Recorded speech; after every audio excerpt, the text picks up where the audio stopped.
Hello everyone, welcome back to my channel Anirvan Science Fair, where we explore, discover and learn new concepts. Today we are going to talk about the female reproductive system, which is part of the chapter Human Reproduction. And we are going to learn in detail about the different organs which are present in the female reproductive system and what functions they play in the reproduction. The female reproductive organs includes internal organs, that is the ovaries, fallopian tubes, uterus, cervix, vagina, and the external organs that includes mons, pubis, clitoris, labia majora, labia minora, urethral opening, vaginal opening. The female reproductive system is composed of 5 key parts. The ovaries, which produce the eggs, the fallopian tube, which carry this egg and facilitate fertilization, the uterus, in which the fertilized egg will embed and grow, the cervix, which protects the uterus from the outside world, and the vagina, which facilitates sexual intercourse, that is coitus. Now if we look into the details of human anatomy, we will see that anatomically it is located in the lateral pelvic wall in the ovarian fossa, posterior inferior to the external iliac artery and anterior to the internal iliac artery and ureter. As far as size is concerned, it is approximately 3 cm in length, 2 cm in width and 1 cm in thickness. However, the sizes may vary from individual to individual. It weighs around 5 to 8 grams approximately, and combined weight can be around 10 to 16 grams.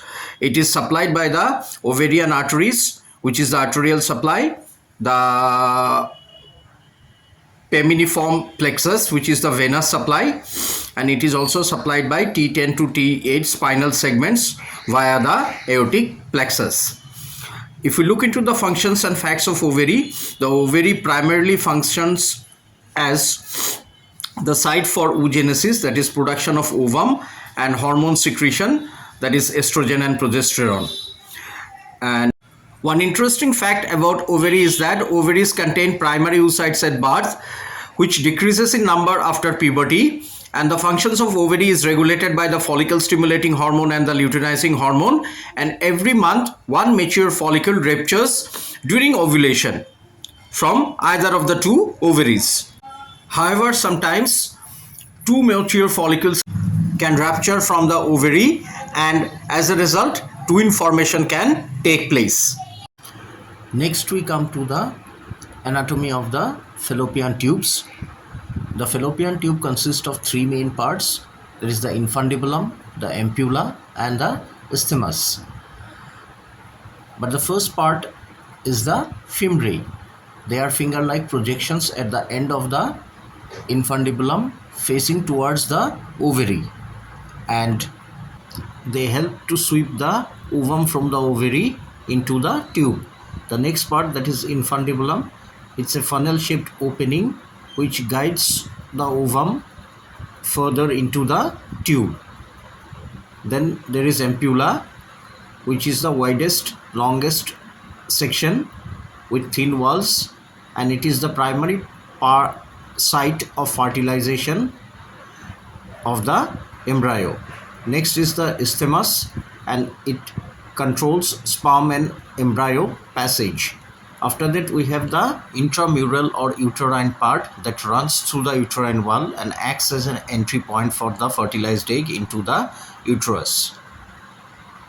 The overall length of the fallopian tube is 10 to 14 cm, and it is lined by ciliated columnar epithelium, which helps the ovum to move further into the fallopian tube, and it is the site for fertilization and early embryonic development. Next we come to the anatomy and functions of the uterus.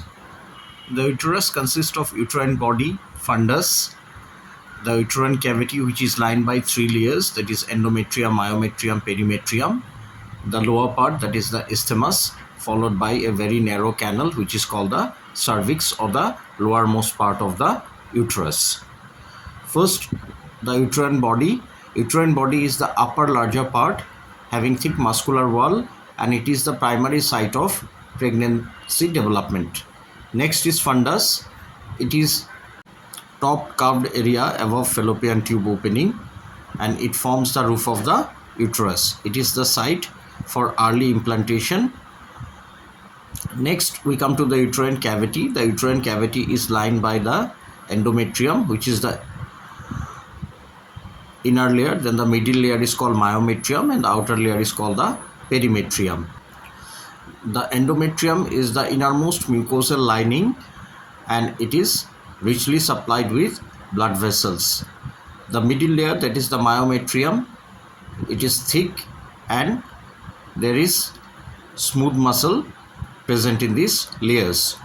And the outer layer, that is the perimetrium, that is the layer which is derived from the pelvic peritoneum and it is a serous layer.